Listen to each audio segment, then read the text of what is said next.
네, 오늘은 마가복음 56번째 시간입니다. 마가복음 10장 46절에서 52절의 말씀을 가지고 더 나은 삶을 갈망하는 마음으로 라는 제목으로 함께 은혜를 나누고자 합니다. 지금 서울은 일대 혼란에 빠졌죠. 깜짝 놀라셨을 것 같습니다. 지난주에 시장이 스스로 목숨을 끊는 일이 벌어졌습니다. 죽음에 가장 근접한 정확한 원인이다라고 아직 결론 내릴 수 없지만 시간적인 인과관계로 봤을 때, 시간적인 순서로 봤을 때 가장 이 죽음의 유력한 원인이다라고 벌어진 것 중에 하나는 몇 년 전에 벌어졌었던 이 직원에 대한 어떤 성추행 사건에 대한 기소가 전날 밤 이루어지고 있는 부분들에 대한 조사가 이루어지고 있는 것들에 대한 이 심적인 압박이 큰 원인이 되어지지 않았겠는가라는 것들이 일반적인 지금 이 죽음에 대한 원인입니다. 죽음으로 더 이상 이 공소권이 없어져서 수사를 할 수 없기 때문에 더 지금 이 논란이 많아졌습니다. 내일이 발인인데 아직까지도 지금 이것을 서울시 장으로 공식적인 장으로 해야 되는가에 대한 논쟁의 여지가 많았습니다. 한쪽은 이 시장의 죽음 자체를 애도하는 거죠. 그리고 이 시장께서 여러분 잘 아시다시피 평생을 시민 운동을 위해서 거의 한 30여 년 가까이 이 투신했던 그 삶에 대한 공적을 폄하하면 안 된다라고 이야기하고 있습니다. 다른 한편에서는 서두에 말씀드렸던 그 인과 원인이라고 여겨질 만한 그 사건, 성적인 피해를 당한 피해자 입장에서 보았을 때 이 사건에 대한 이 가해자로 여겨지는 아직 이게 조사가 이루어지지 않았기 때문에 저도 조심스럽게 말씀을 드립니다. 가해자가 이 문제에 대한 또 다른 회피가 아닌가. 그래서 이것은 대단히 무책임한 것이고 또한 시장으로서의 직무 도중에 벌어졌던 이런 일조차도 어떤 과로라든지 공적인 사망 사건이 아니기 때문에 이것은 공적으로 장례를 치르는 것들이 부적합하다는 것들에 대한 논란이 끊이지 않고 있습니다. 여러분들도 아마 이 사건을 접하시면서 각자의 소견이 있으실 것 같습니다. 이 사건을 접할 때 우리가 두 가지 일단 극단을 피해야 되는 것들을 먼저 말씀을 드릴 필요가 있을 것 같습니다. 그것은 이런 일을 경험하고 난 다음에 저희가 회의주의에 빠지는 겁니다. 공적인 일은 다 필요 없다. 뭐 세상을 이롭게 한다는 거 다 이거 쇼다. 그렇게 나선다는 사람들 다 위선자다. 그냥 내 한 몸 잘 챙기는 게 최고다. 내 이익 챙기면서 살아가는 것, 그게 진리다라고만 이야기하는 것. 이게 첫 번째 극단인 거죠. 또 다른 극단이 있습니다. 그것은 공적인 일과 개인을 무조건 분리해야 된다고 생각하는 거예요.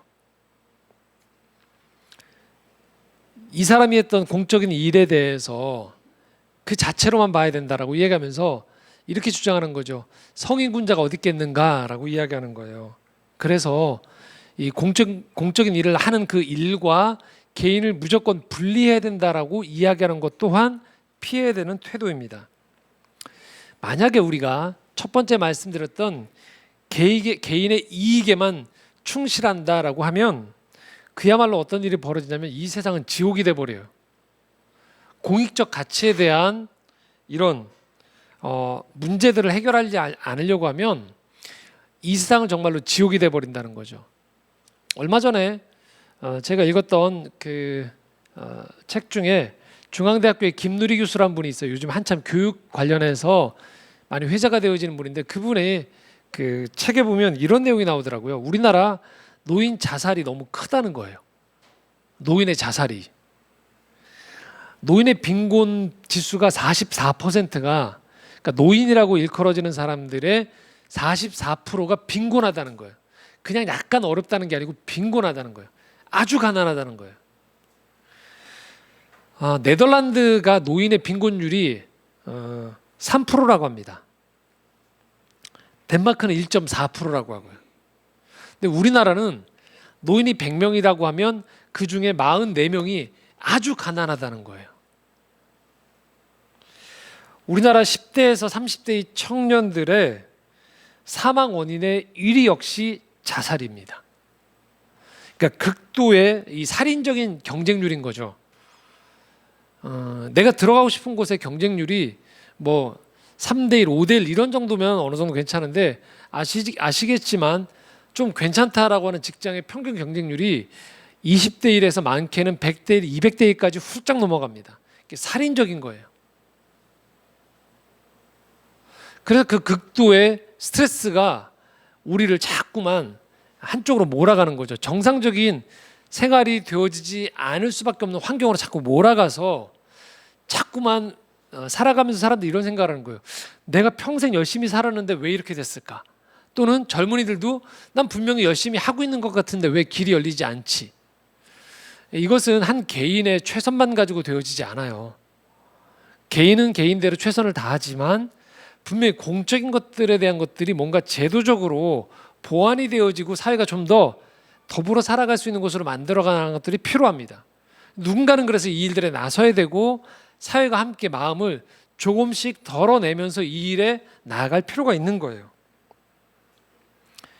하지만 또 다른 극단, 큰 일을 하기 때문에 또는 공익적인 일을 하기 때문에 개인의 윤리나 개인의 문제, 그 집단 안에서 벌어지는 여러 가지 부조리함들이나 위선들에 대해서 눈 감아도 된다라고 하는 태도 역시 피해야 되는 거죠. 그곳에 일단 일하는 사람들 자체가 병들게 돼요. 그리고 이것들이 계속 만연하게 되어지면 결국은 그들이 지향했던 가치조차도 무너져 내리는 일이 발생합니다. 그렇기 때문에 개인과 하고 있는 일을 당연시해서 분리시키는 태도 또한 우리는 건강하지 않은 태도라고 봐야 됩니다. 종종 이 공익적인 큰일을 하는 사람들 중에서 어처구니 없이 이런 실수나 죄에 빠지는 경우들이 발생해요. 근데 그런 이유 중에 큰 이유 중에 하나가 뭐냐면 이런 거예요. 내가 이렇게 큰 일을 하기 때문에, 이렇게 남들을 위해 살기 때문에, 이렇게 공익적인 일을 하기 때문에 내 개인의 이 정도는 눈 감아줘야 된다고 생각하는 거죠. 그러니까 여러분들이 엄청나게 힘든 일을 하고 난 다음에 여러분 스스로에게 보상을 주는 거죠. 어떤 다른 식의 보상. 아주 건강한 음식만 너무 먹으면 여러분들이 힘드니까 때론 여러분에게 좋지 않다라고 생각하지만 그런 것들을 먹는다든지 어떤 여러분 스스로에게 보상을 주면서 이 밸런스를 맞추려고 하는 게 있거든요. 그런 것처럼 굉장히 공익적이거나 선하거나 대의를 위해서 일했던 사람들이 자기도 모르게, 아니 어떤 면에서는 알고 있지만 스스로가 괜찮다라고 허락하는 이유 중에 하나가 내가 이만큼의 큰일을 하기 때문에 이 정도 약물에 의존한다든지 과도한 성에 탐닉한다든지 또는 외도를 하는 것들에 대해서 내가 이 정도 큰일을 하는 것에 비해서 이렇게 나무에 사는 것들에 비해서 이것은 정말 봐줘야 된다. 나는 이런 일을 하는 사람이니까라고 하면서 이것들을 간과하기 쉽다는 거예요. 결국은 그 사람이 해왔던 가장 가까운 사람들, 이 일을 했던 사람들이 큰 상처를 받게 되어지고 이 일들 자체의 존립이 방향 자체가 무너지거나 폄하되는 일들이 벌어지기 때문에 그래서 일과 개인을 분리시키는, 섣부르게 분리시키려는 태도 또한 우리는 경계해야 된다는 거예요. 그렇기 때문에 우리 모두는 특히 이게 예배의 자리에서 제가 성경을 기반으로 할 때 드릴 수 있는 가장 큰 권고는 하나님 앞에서 우리 인생을 돌아보는 태도가 늘 중요하다는 거예요. 표면적으로 보면 똑같이 세상을 좀 더 나은 곳으로 바꿔가는 것 같지만 신앙을 갖는다는 것은 무엇이냐? 이 동기 자체가 달라진다는 거예요. 신앙이 없을 땐 신이 없음을 전제로 인간끼리 피조 세계를 지상의 낙원으로 만들기 위한 것이 목표가 될 수 있습니다. 하지만 유실론 입장에서 신을 믿고 특히 기독교에서 말하는 삼위일체 하나님을 신앙의 고백으로 할 때 우리가 이 세상을 좀 더 나은 곳으로 바꿔 나가기 위한 이유는 그것이 바로 하나님이 창조하신 세상을 창조의 원리에 합당하게 바꾸는 것. 그래서 창조주의 뜻과 피조 세계의 이 창조의 질서가, 피조 세계의 질서가 바로 세워질 때 그곳이 지옥이 되어지지 않고 나라가 될 수 있음에 대한 고백이기 때문에 오늘 우리는 이 땅에서, 이 땅의 세상을 좀 더 나은 곳으로 바꿔 나가기 위해 노력해 나간다는 것이죠.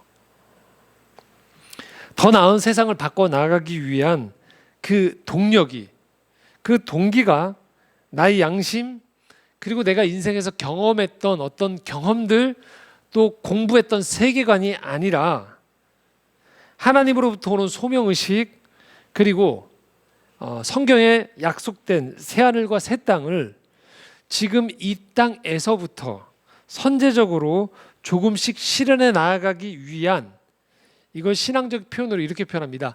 종말론적인 삶의 비전이라는 거예요.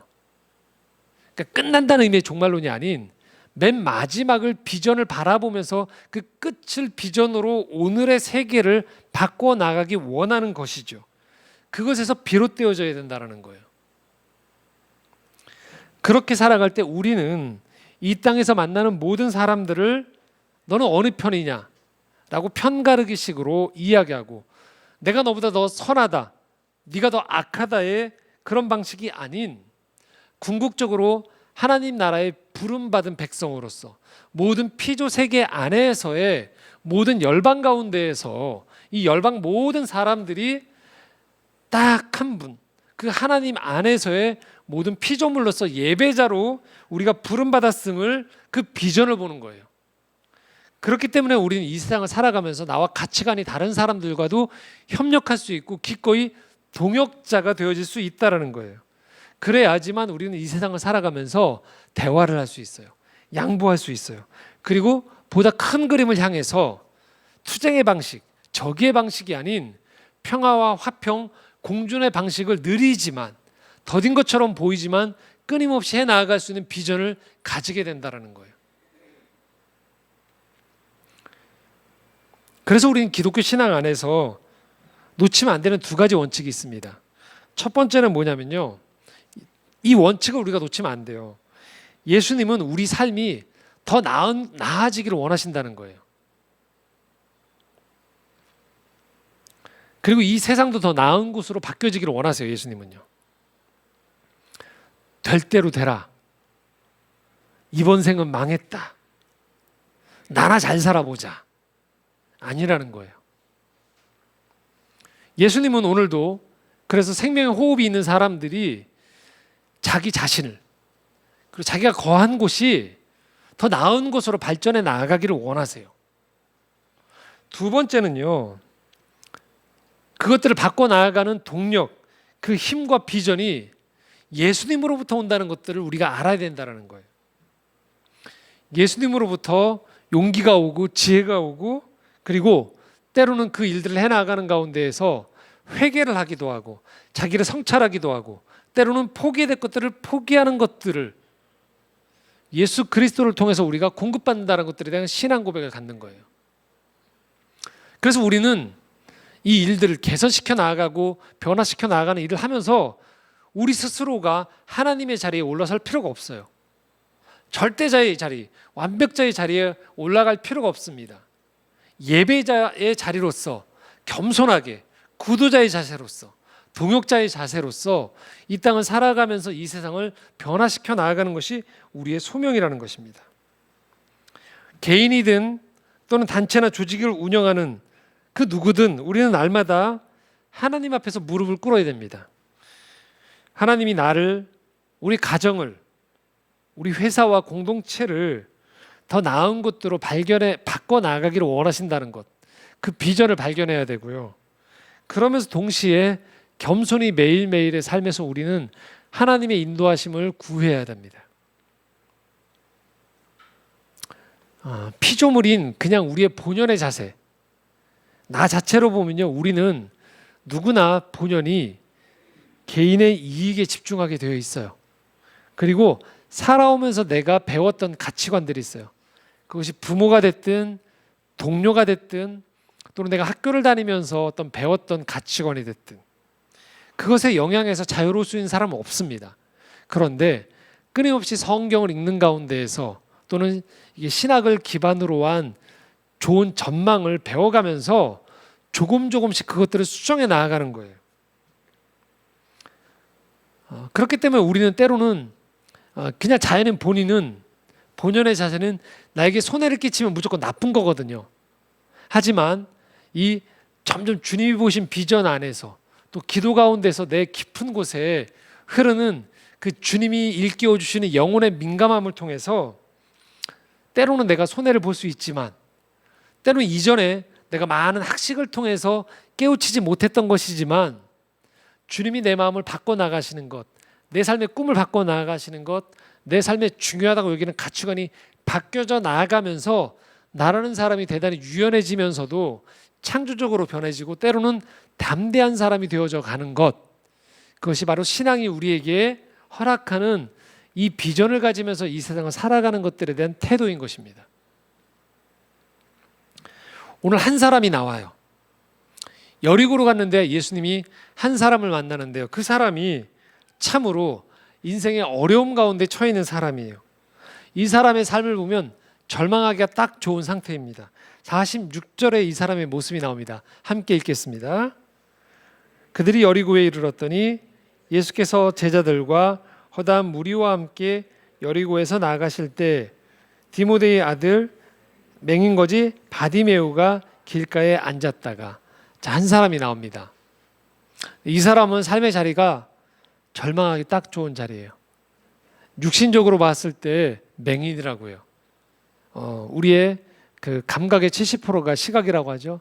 그게 막혀 있는 사람인 거예요. 그리고 경제적으로도 거지라고 굳이 표현을 하고 있습니다. 육체적 경제적인 어려움에 처해 있었던 거예요. 이게 계속 되어지면 어떤 일이 벌어지느냐? 이렇게 되어지는 거예요. 그 내면이 얼어붙게 돼요. 처음에 어떤 어려움이 처하면 그냥 이런 생각을 하기 쉬워요. 극복해낼 수 있겠지라고. 그런데 여러분, 한 사람이 어려움이 장기화되어지면 처음에는 이것이 내가 아니라고 생각하다가 이것이 장기화되어지면 어떻게 되어지냐면 그것이 나라고 여겨지게 돼요. 그게 나라고. 어려움과 나를 구분하지 못하고요. 곧 어려움이 어려움 때문에 눌려있는 내가 본래의 나라고 생각하기 쉽다는 거예요. 그런데 본문에 나와 있는 맹인은, 이 시각장애는 여기서 멈추지 않아요. 이 사람은 한 가지가 있어요. 다른 사람과 다른 게.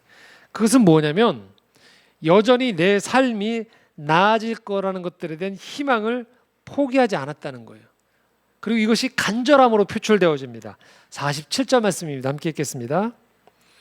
나사렛 예수시란 말을 듣고 소리질러 이르되 다윗의 자손 예수여 나를 불쌍히 여기소서 하거늘. 나를 불쌍히 여겨달라는 거예요. 자, 이게 뭘 말할까요? 불쌍히 여겨달라는 것은 내 삶을, 지금 내 처지를 당연시 여기는 게 아니에요. 내가 여기쯤 있었는데 이게 지금 떨어졌다는 거예요. 갖춰졌는데 손실이 왔다는 거예요. 온전했는데 상했다고 여겨지는 거예요. 그래서 이런 내 상황을 불쌍히 여겨달라는 거예요. 우리가 이런 본문을 접할 때 이것을 타자의 문제, 다른 사람의 문제로 떼어낼 필요가 없습니다. 이 바디메오의 모습, 앞이 보이지 않고 경제적으로 어려움에 처해 있는 이 한 사람의 모습 속에서 우리는 우리의 모습을 발견하게 되어집니다. 여러분들이 TV에서 대중매체를 통해서 보시는 부러워하는 사람들, 그분들의 속내를 한번 보십시오. 제각각이지만 불쌍한 사연이 가득합니다. 지금 예배를 드리고 있는 여기 있는 우리 모두 창조의 정원 예배자들 한 분 한 분 만약에 예배 후에 저하고 면담을 하시면, 상담을 하시면 기본 1시간에서 2시간 정도는 여러분 최근에 겪고 계신 어려움들을 다 토로하실 거예요. 너무 행복해서 미칠 것 같다. 이대로 그냥 멈췄으면 좋겠다고 하는 분들이 별로 없을 거예요. 그래서 지금 예배 드리면서 다른 분들 보면서 아, 저분 표정 보니까 참 부럽다. 두 분 앉아서 얘기해 보세요. 아, 그랬냐고 하면서 굉장히 위로받으실 겁니다. 그럼 뭘 말할까요? 우리 스스로도 살아가면서 겪고 있는 어려움이 제각각으로 많다는 겁니다.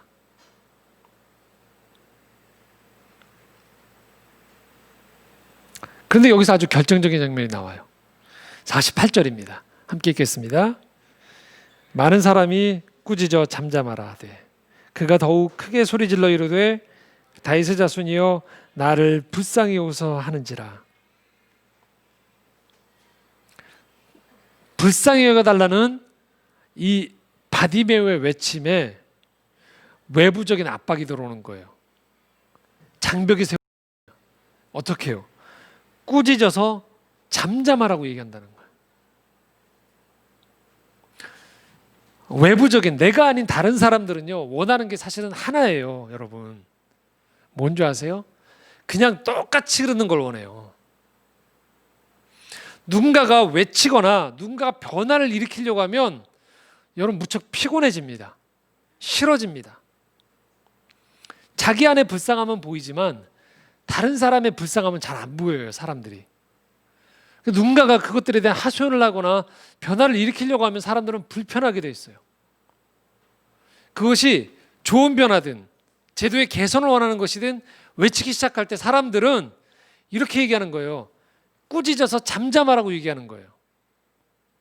저 한 사람이 오랫동안 경제적으로 어렵고 보이지 않았던 것들에 대한 저 외침 이전에 그냥 눈에 보이는 세계가 그냥 일상적으로 흐르기 원하기 때문에 그들은 꾸짖어서 잠잠하도록 요청하는 거예요. 바디메오만 그럴까요? 그렇지 않습니다. 일상을 살아가는 우리가 늘 경험하는 거예요. 우리 내면 안에서 네가 뭘 하겠느냐고. 원래 그렇지. 또 어떤 일들을 추진하다가 무너져요. 그러면 뭐예요? 그러니까 안 되는 걸 왜 시도했느냐고 자기에게 자책을 하는 거죠. 그 자책은 다른 사람에게도 이어져요. 뭔가를 시도를 하려는 사람을 보면서 또 우리도 모르게 폄하를 하게 되는 거예요. 가능성을 보아주지 않으려고 하는 거죠. 우리 안에 있는 가능성, 잠재력, 선함과 아름다움을 제대로 보지 못해요. 자꾸만 어둠의 소리가 우리를 침범하도록 내버려두는 거예요. 그때 우리가 주목해야 되는 것은 무엇이냐면요, 바로 이 맹인의 행동, 시각장애인의 행동을 주목해야 됩니다. 꾸짖어 잠잠하고 있는데 이 맹인이 하고 있는 행동은 뭡니까? 더욱 크게 소리를 지른대요. 자기 인생을 침몰시키려는 이 외부의 반대와 관습에 이 바디메오는 온몸으로 저항합니다. 여기서 내 인생을 이렇게 끝낼 수 없다는 거예요. 그래서 그는 외칩니다. 다윗의 자손이여 나를 불쌍히 여기소서. 여러분, 이게 바로 기도예요. 기도가 바로 이겁니다. 주님 살려주세요. 난 이대로 못 살겠어요.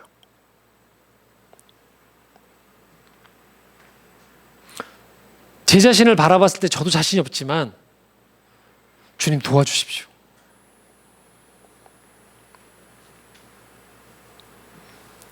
주님께 눈을 맞추는 거예요. 주님께 목소리를 높이는 거예요. 주님께 손을 드는 거예요. 그게 바로 기도입니다. 그게 신앙인 거예요. 여러분, 주님께 기도한다는 것은요, 결코 나약한 사람의 도피가 아니에요. 인간이라는 존재가 어떤 존재인지 인간의 실존을 철저하게 깨달은 사람이 가장 정직하게 반응하는 것이 무엇이냐면 기도인 거예요.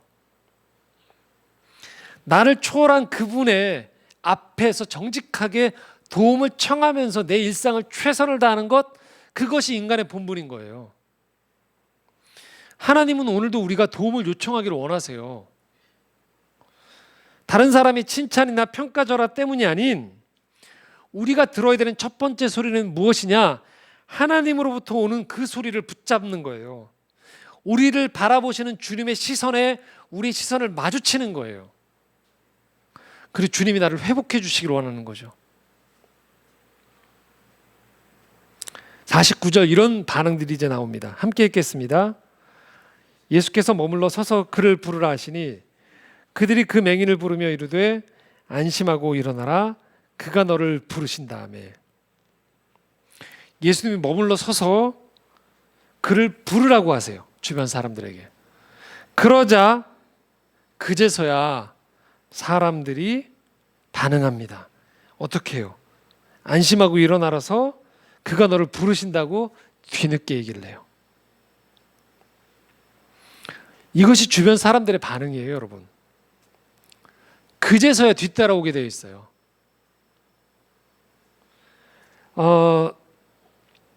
여러분 예배를 드리실 때 보면 저 왼쪽에 보시면 포스터가 하나 있죠. 창조의 정원이라는 포스터 보이시죠? 다.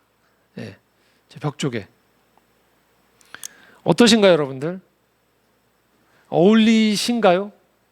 이렇게 질문하면 다 어울린다고 하지 뭐 그렇다고 흉해요 이런 분들은 안 계시겠죠. 대체로 듣는 얘기가 교회 이름이 어울린다는 얘기를 많이 들어요. 지난주에도 저도 제 친구 목사님이 이제 개척을 준비하는 목사님이 있었는데 찾아와서 저한테 했던 첫 마디가 참 교회 이름 잘 졌다고. 근데 제가 종종 얘기하지만 저 이름 처음 얘기했을 때 굉장히 멸시천대 핍박을 받았습니다. 이 교회 처음 시작할 때 아직 교회 개척을 시작하지 않고 이제 저희가 10월에 시작했죠. 그런데 한 8월쯤에 교회 이름을 저희 필름포럼 직원들 저희 이사회에서 이야기를 했었습니다. 교회 이름이 뭔가요 할 때 드디어 창조의 정원이로 하겠습니다라고 저희가 지었습니다라고 얘기했는데 네. 정말로 단 한 사람도 안 빼놓고 다 그게 뭐냐고 했어요.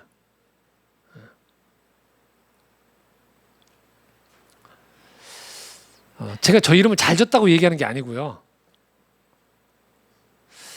제가 살아왔던 신앙 고백 안에서 만들어졌던 너무 자연스러운 열매였거든요. 결과물이었거든요. 저희 교회가 지향하는 바에 신학적인 정체성이 저게 담겨 있었거든요. 그래서 예쁘고 멋지고의 문제가 아닌 정체성의 문제였었거든요. 그런데 중요한 것은 제가 이 말씀을 드리려고 이 얘기를 하는 겁니다. 담임 목회자로 이 교회를 세우라고 요청받았던 그 부르심 앞에서 제가 그간 살아왔던 신앙의 여정과 하나님이 주셨던 비전과 앞으로 만들어 나갈 이 그림들을 본 사람은 아무도 없거든요.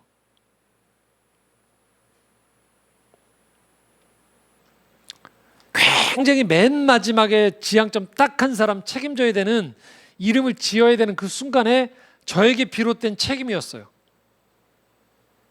그래서 다른 사람들의 그 의아함은 너무 당연한 거예요. 왜요? 한 번도 교회 이름을 저런 식으로 지은 교회가 없거든요. 뭐뭐의 교회 다 그렇잖아요. 아니면 지역의 이름을 붙였단 말이죠. 제가 제일 많이 들었던 두 가지 반응 중에 하나가 저거 미술학원이냐, 그 다음에 이거 이단 아니냐 이런 얘기 제일 많이 들었단 말이죠. 그럴 수밖에 없죠.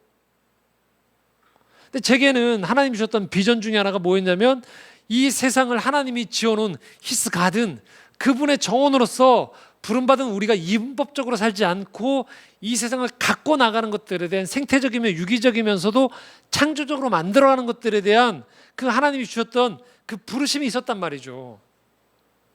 근데 그걸 누가 받겠어요? 안 받죠.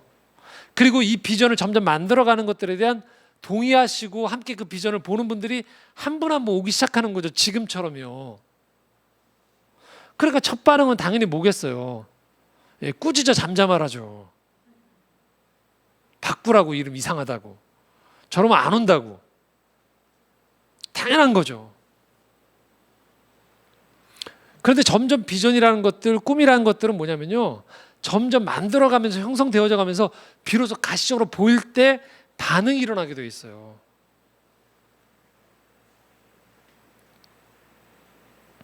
그런데 그 외침을 듣는 분이 계시다라는 거죠. 바로 주님이세요. 그리고 주님이 우리를 안심시켜 주십니다.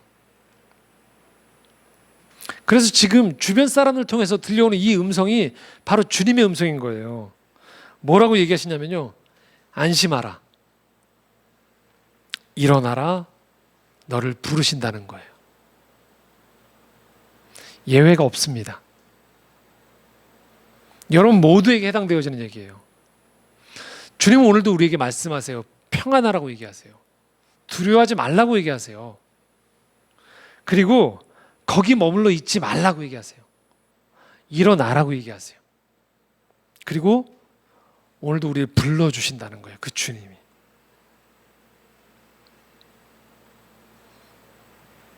그래서 바디메오는 응답하는 거죠. 50절, 51절입니다. 함께 읽겠습니다.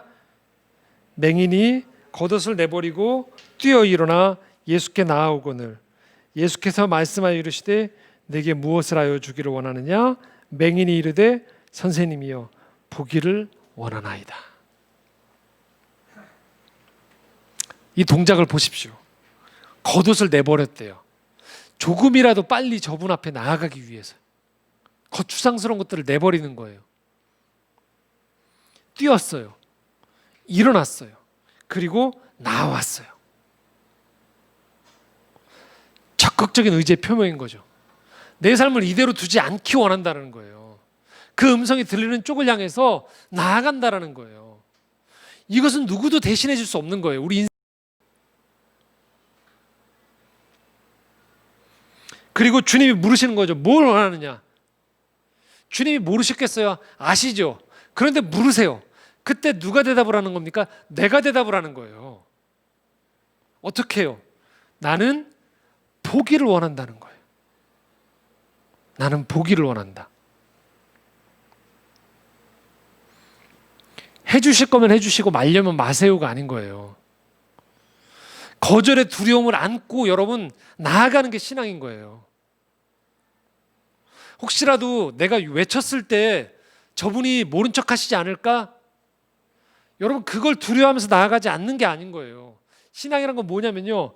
설령 내가 외쳤음에도 불구하고 돌아오지 않을 메아리가 있을지도 모르지만 그럼에도 불구하고 그분을 향해서 내 몸을 던져서 나아가는 거예요. 그럴 때 변화가 일어나고 어느 누구도 보지 못하는 그분과의 관계성이 만들어지는 거예요.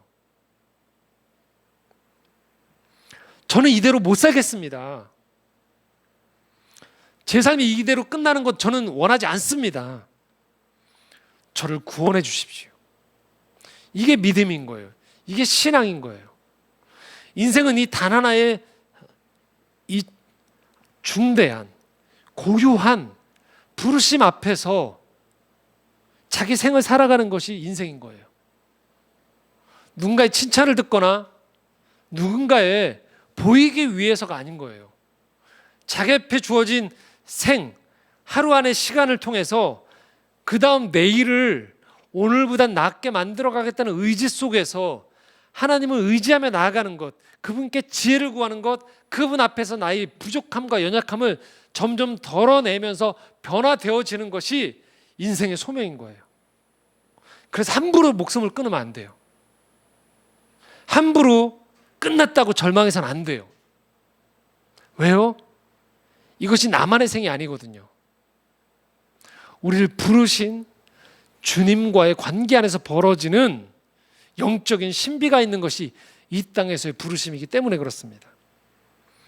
여기에 놀라운 응답이 있습니다. 52절입니다. 함께 읽겠습니다. 예수께서 이르시되 가라 내 믿음이 너를 구원하였느라 하시니 그가 곧 보게 되어 예수를 길에서 따르니라.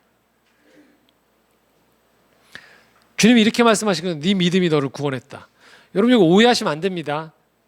내가 믿습니다 하고 믿음이 더 많아지면 이 믿음을 토대로 구원을 이뤄냈다? 아닙니다. 그 얘기가 아니에요. 구원은 전적인 하나님의 문제예요. 그런데 이렇게 주님을 향해 나아오려고 하는 사람들, 마음의 문을 여는 사람들, 그렇게 역사하실 거라는 믿음을 가지고서 나의 실존을 던지는 그 태도를 주님이 보시는 가운데서 구원의 역사가 일어난다는 걸 말하는 거예요. 믿음이 충분 조건이 아니라는 거예요. 믿음이 필요 조건이라는 거예요.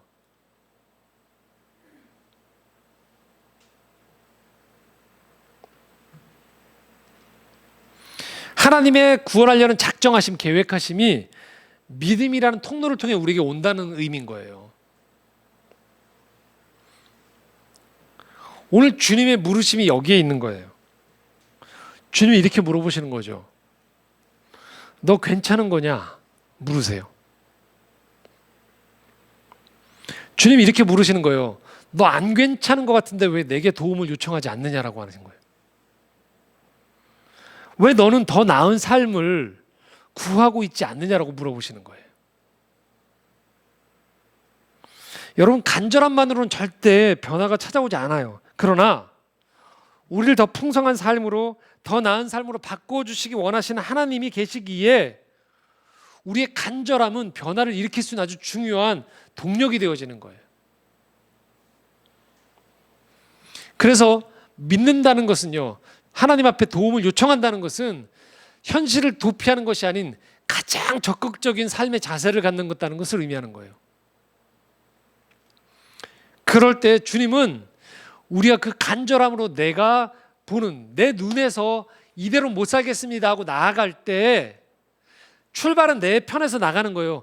주님, 난 더 이상 이대로 못 살겠어요 라면서 나아가는데요, 이렇게 나아가는 우리에게 주님은 우리가 나아갔던 비전보다 더 큰 비전을 주세요. 자, 골로새서 1장 15절에서 20절입니다. 함께 읽겠습니다. 시작. 그는 보이지 아니하는 하나님의 형상이시요 모든 피조물보다 먼저 나신 이시니 만물이 그에게서 창조되되 하늘과 땅에서 보이는 것들과 보이지 않는 것들과 혹은 왕권들이나 주권들이나 통치자들이나 권세자들이나 만물이 다 그로 말미암고 그를 위하여 창조되었고 또한 그가 만물보다 먼저 계시고 만물이 그 안에 함께 섰느니라. 그는 몸인 교회의 머리시라. 그가 근본이시요 죽은 자들 가운데서 먼저 나신 이시니 이는 친히 만물의 으뜸이 되려 하심이요 아버지께서는 모든 충만으로 예수 안에 거하게 하시고 그의 십자가의 피로 화평을 이루사 만물 곧 땅에 있는 것들이나 하늘에 있는 것들이 그로 말미암아 자기와 화목하게 되기를 기뻐하심이라. 본문이 굉장히 어려운 본문이거든요. 나중에 골로새서 강해를 할 때 좀 더 자세하게 말씀드리겠지만 오늘은 딱 두 가지만 얘기해 드리겠습니다. 16절에 이렇게 얘기해요. 만물이 그에게서 창조됐대요. 그러니까 이 세상 모든 만물은 하나님의 창조물인 거예요. 우리는요, 만물을 이렇게만 생각해요. 내가 눈에 보이는 것만, 지금 현 시대만. 그런데 하나님은요, 이렇게 얘기해요. 하늘과 땅에서 보이는 것들, 보이지 않는 것들, 왕권, 주권, 통치자들, 권세자들이 다 만물이 그로 말미암았다는 거예요. 이건 뭘 말하냐면요, 과거, 현재, 미래가 하나님의 것이라는 거예요. 땅과 하늘과 피조 세계가, 한국만이 아니고 전 세계가, 문명 국가만 아니고 비문명 국가들까지도, 진보든 보수든, 건강한 사람들이든 건강하지 않은 사람들이든, 피부 색깔이 어떻든지, 아이든지 어른이든지 노년이든지, 그 사람이 생산성이 있는 사람이든지 생산성이 없는 그런 연약한 사람이든, 우리는 특정 집단의 문화 영향을 받기 때문에 그것만이 중요하다고 생각하는 거예요. 그 가치만이. 그런데 하나님의 비전은 그게 아니에요. 만물이에요. 그래서 하나님은 계속적으로 여러분들이 신앙생활을 해나가고, 저희가 수요일날 줌으로 신앙세미나 하고 있죠. 신앙세미나를 통해서 여러분 계속 배우실 거예요. 뭐냐면요, 이거 내가 알던 것과 교회에서 배우던 것과 다른데, 이게 뭐냐면 넓혀지기 원하세요. 깊어지기 원하세요. 계속 여러분들의 지경이 바꿔지기 원하세요. 그게 신앙함의 자세예요. 그리고 이 방법을 어떻게 하시냐? 20절에 이렇게 말씀하십니다. 함께 읽겠습니다. 한 번 더 읽어볼까요? 그의 십자가의 피로 화평을 이루사라고 됐습니다. 십자가의 피로 화평을 이루신다는 거예요. 이게 기독교 고유의 비전인 거예요. 우리는 인간의 지혜와 몇 가지 이론만 가지고서 적용하지 않아요. 얼마나 그게 이득이 나느냐만 가지고서 평가하지 않아요. 얼마나 세상 사람들이 이야기하는 순위에 올라가는 것만이 이야기하지 않아요. 우리 모든 사람들이 다 십자가의 능력이 필요하다고 고백하고요. 그래서 이 땅에 온전한 비전이 이루어지는 것, 십자가의 피로 무엇을 이루사? 화평을 이뤄가는 과정인 거예요. 이 땅에 있는 모든 우리의 삶의 과정들은요, 단순히 이것이 누군가가 다퉈가지고서 어제 누군가 이웃과 다퉜으니까 화해하자 정도가 아니에요. 이 화평은요. 어떤 문화 산업 안에 들어가면 그것이 자본과 엘리트주의에 물들었던 것들 안에 넘어가서 모든 사람들이 하나님 주신 예수를 제대로 향유하는 것이 화평인 거예요. 교육이 갈라져서 아이들이 학교에 갈 때마다 점점 죽어가는 아이들이 교육 안에서 참다운 본성을 찾아갈 수 있도록 돕는 것이 화평인 거예요. 신앙이라는 것이 그저 내가 속한 몇몇 교단 안에서의 그 신학적인 노선만 가지고 얘기하는 게 아니에요. 전 세계 교단은 다르지만 경험치가 달라서 서로 강조점이 다르지만 그것들을 통하여서 그 나라 각각의 사유 속에서 하나님 나라가 임하도록 돕는 거예요. 여러분 창조의 정원에서 계속 신앙생활을 하시면요, 여러분 신앙이 점점 넓어질 수밖에 없어요. 왜냐하면요, 계속 제가 신학적인 사고를 여러분들에게 요청하거든요. 신학이란 게 다른 게 아니에요. 우리는 신앙을 가져요. 신앙은 보통은 내가 경험한 교회의 가르침 위주로 여러분의 신앙이 굳어져 있어요. 신학이란 건 뭐냐면요, 지금 얘기했던 시대를 뛰어넘는 것들 속에서 각각의 지혜를 가지고 와서 오늘의 시대에 맞는 반응이 무언가를 배워가는 거예요. 넓어질 수밖에 없어요, 여러분들요. 코로나19가 왔으면요, 이전까지 공부했던 것들 가지고 안 되는 게 있어요. 이전의 신앙은요, 저도 마찬가지로 무조건 모이는 거였어요. 모이지 않으면 교회가 아니었어요. 근데 지금 어떻게 될까요? 적당히 모여야 돼요, 이제. 그래서 지금 막 일대 혼란이 일었단 말이에요. 전에는 모이지 않으면 교회가 아니니까 무조건 교회로 오라고 했단 말이에요. 수요일 되고 금요일처럼 다 왔어야 돼요. 근데 지금 모이면 어떻게 돼요? 부담을 느낀단 말이에요. 다른 방법들을 찾기 시작해야 돼요. 하나님이 여전히 역사하지만 코로나19 속에서 역사하신 하나님 만나려면요, 기존에 내가 가지고 있던 것들에 이 균열이 오기 시작해야 돼요. 그럴 때 필요한 게 뭐냐면 신학이에요. 그러나 우리가 믿고 있는 것은요, 이것이 인간의 지혜가 아닌 십자가의 능력으로부터 온다는 것을 우리가 믿는 것이죠. 그래서 우리가 변화되는 거예요. 어떻게 변화되느냐? 52절입니다. 함께 읽겠습니다. 예수께서 이르시되 가라, 내 믿음이 너를 구원하니라 하시니 그가 곧 보게 되어 예수를 길에서 따르니라. 여기 아주 이상한 장면이 나옵니다. 어떤 장면일까요? 사실 바디메오가 원한 건 눈 뜨는 거였어요. 그렇죠? 눈을 떴어요. 그럼 어떻게 될까요? 그냥 그 마을에서 잘 먹고 잘 살면 돼요. 근데 성경은 여기서 명시적으로 어떻게 얘기합니까? 이 단어를 일부러 집어넣었어요. 어디에서? 길에서. 길에서 예수를 따른대요. 다른 비전을 발견한 거예요. 이제 예수를 따라가면서 베드로가 부름받았듯이 사람을 낚는 어부가 됐든 그분이 일하시는 그 십자가의 죽음을 향하든 비전이 달라진 거예요, 사람이요. 그 전까지 바디메오의 바람은요, 예수님께 외쳤을 때는 이거였어. 그냥 내 눈 좀 뜨게 해달라고, 답답하다고. 근데 주님의 구원이 임하니까 이 사람의 인생의 비전이 뭐예요? 달라지는 거예요. 그래서 뭐 하는 거예요? 길에서 예수를 따른대요. 잔치도 안 벌리고요. 그게 하나님을 만난 이 비전이 달라지는 사람들의 특징인 거예요.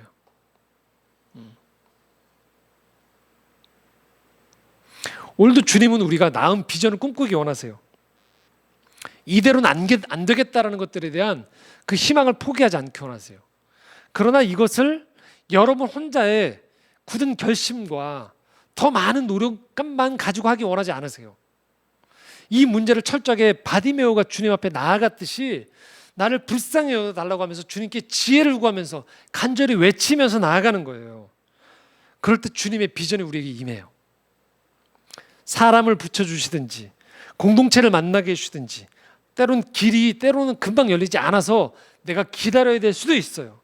하지만 기다리고 기대하는 가운데에서 내가 다른 사람으로 점점 변해가는 거예요. 그러면서 우리는 우리식 문제 해결이 아닌 하나님의 구원이 임하는 것들을 경험하는 거예요.